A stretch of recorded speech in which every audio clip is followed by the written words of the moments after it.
Okay, welcome back students. तो third सम same हमारा जो चालू है बोर्ड्स के पेपर की सीरीज, हॉट्स वाली सीरीज।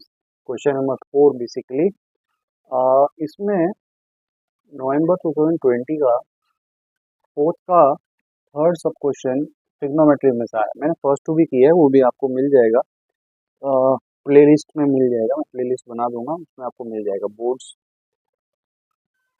क्वेश्चन नंबर 4 ऐसा कुछ नाम डाल के बनाऊंगा प्लेलिस्ट, आपको मिल जाएगा।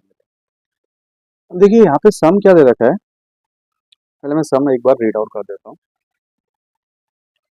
Straight road leads to the foot of the tower which is of 48 meters. ठीक है, from the top of tower the angle of depression is 30 and 60 for two cars standing on the road. Find the distance between two cars. Root 3 is 1.73. देखिए अब इसका diagram बनाते हैं। Diagram बनाएंगे students, तो मान लो कि दिस इज द टावर, यहाँ पे ऑब्जर्वर खड़ा है, ठीक है, और वो यहाँ से एक कार को देख रहा है, ठीक है। किसको देख रहा है? कार को। अब देखो ये थोड़ा सा लॉजिक लगाओ। जैसे हम टावर के नजदीक आएंगे ना, तो ऊपर ऊपर वाले को क्या करना पड़ेगा? बहुत ज्यादा गर्दन को बेंड करना पड़ेगा, बहुत ज्यादा गर्दन को बेंड करना पड़ेगा, तो एंगल बड़ा बनेगा। इसलिए मैं यहाँ पे क्या करता हूँ ना, पहले एक हॉरिजॉन्टल लाइन बना देता हूँ। लॉजिकल है, सोचो ध्यान से कि जो इंसान, सपोज देखो अगर मैं वहां पे देख रहा हूँ तो मेरा स्ट्रेट गर्दन था, स्ट्रेट गर्दन से मैंने इतना टिल्ट किया, मतलब मैंने कम एंगल टिल्ट किया। लेकिन अगर मुझे यहाँ पे देखना है एकदम नीचे, तो मैं स्ट्रेट लाइन से, मतलब हॉरिजॉन्टल लाइन से मैं इतनी ज्यादा गर्दन टर्न करूंगा। तो देखो स्ट्रेट लाइन से इतनी ज्यादा गर्दन टर्न किया तो एंगल बढ़ गया। और अगर मैं सामने देखूंगा तो वापस स्ट्रेट लाइन, मुझे सामने देखना है, तो सामने सपोज इसको देखना है, तो मैं यहाँ पे देखूँ तो देखो मैंने कितनी से गर्दन टर्न किया, तो ये क्या हुआ? एंगल कम हुआ। लॉजिक समझ में आया? तो ये हॉरिजॉन्टल है, यहाँ से एक गाड़ी जो नजदीक है वो 60 डिग्री का एंगल बना रही है, यहाँ पे जो कार है, ठीक है। ये अपनी रोड हो गया, this is the road. Car इस पे दिखाऊं क्या? ये अपनी रोड हो गई, ओके। तो हियर इज द कार। उसके बाद एक कार को देख रहा है तो 30 डिग्री का एंगल बन रहा है, मतलब कम गर्दन मूवमेंट हो रही है, तो मतलब वो दूर होंगी, दूर होंगी। नजदीक होंगी तो एकदम नीचे देखना पड़ता है। तो ये एंगल कितने का हो गया? 30 डिग्री का। मतलब दूसरी कार आपकी यहाँ पे है,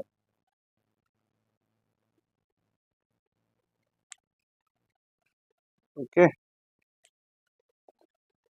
तो दोनों कार के बीच में कितना डिस्टेंस है वो मुझे फाइंड करना है। टावर का लेंथ दे दिया, हाइट दे दिया, दैट इज 48 मीटर। अब देखो ऑल्टरनेट एंगल यूज होएगा। जैसे ये वाला ग्रीन वाला, ये ग्रीन एंगल यहाँ पे खत्म हो रहा है, तो ये वाला ऑल्टरनेट एंगल बनेगा उसके साथ में, दिस विल बी 60 डिग्री। उसी तरीके से इस वाले के लिए ये वाला ऑल्टरनेट एंगल बनेगा, दिस विल बी 60 डिग्री। ऊपर क्या बनाया था मैंने? वो horizontal line, this was what? Horizontal line. हमें क्या फाइंड करना है? दोनों कार्स के बीच का डिस्टेंस। तो मैं यहाँ पे लिखता हूँ ए, यहाँ पे लिखता हूँ बी, यहाँ पे लिखता हूँ सी, यहाँ पे लिखता हूँ सी डी। ये हम लोग को फाइंड करना है, ठीक है।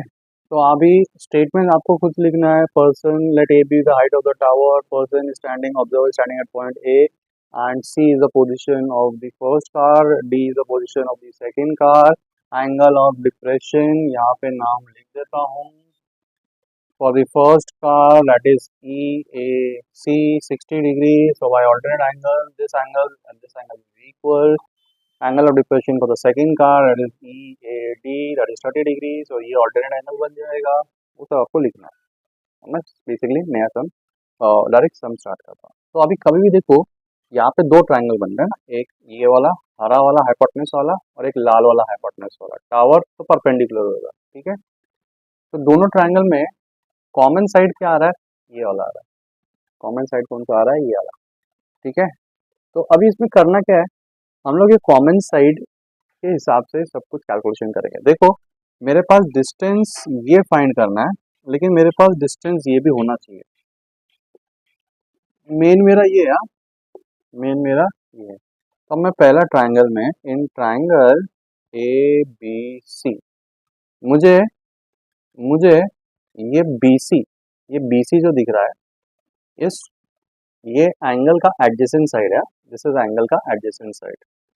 क्या बोला मैंने, दिस इज एडजेसेंट साइड, कौन सा वाला, बी से लेके सी, this is adjacent side.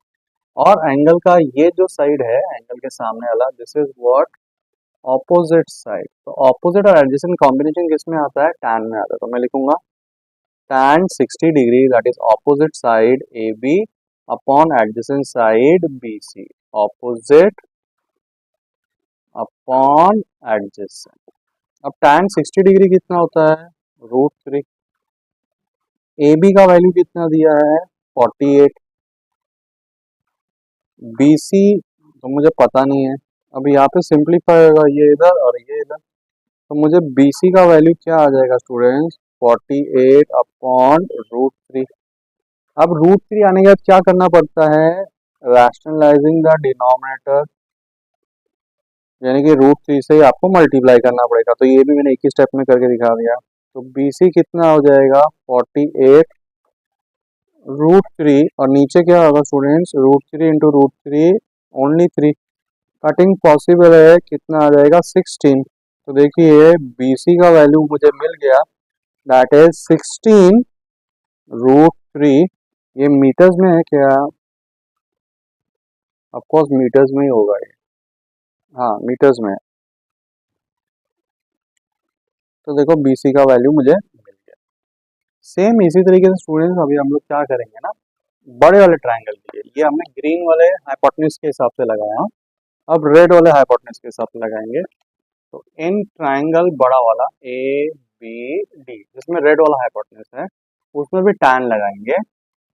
Tan इस बार, सॉरी सॉरी देखो मैंने इधर गलती किया, कैरिड अवे हो गया बातचीत करते करते, ये 30 है, दिस इज व्हाट 30।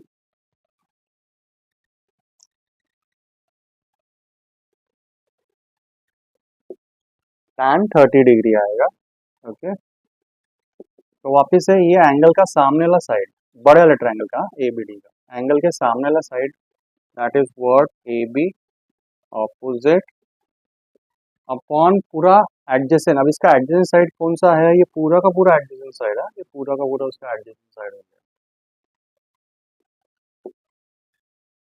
ओके। तो क्या आ जाएगा, बी डी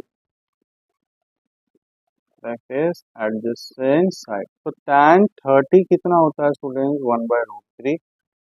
ए बी कितना था, 48, और दिस वाज बी डी। अब सिंप्लीफाई करेंगे, ये इधर जाएगा और ये इधर जाएगा, तो मेरे पास बी डी का वैल्यू आ जाएगा 48 √3, क्या है मीटर्स। तो देखो मुझे बी डी का वैल्यू आ गया।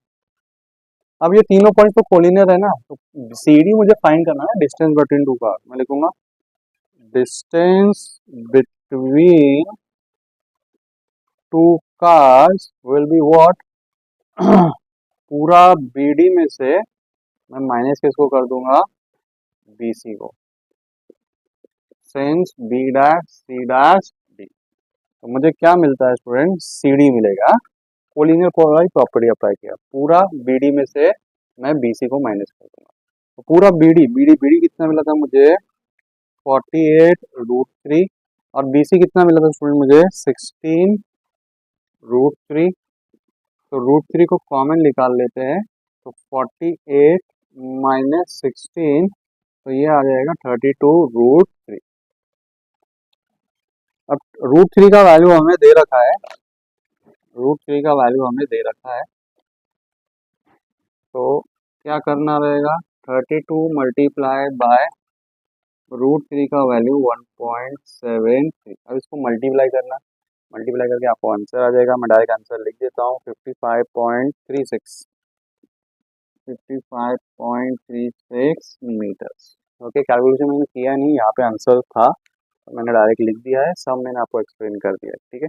अब मेरे पास ये जो बुक है, जैसा मैंने बोला था, ये एक बुक है, देखिए, ये पब्लिसिटी नहीं है, कुछ भी नहीं, एडवर्टाइजमेंट नहीं है, ये बुक हमने क्लासेस में डिस्ट्रीब्यूट किया था, स्क्रीनशॉट ले लो।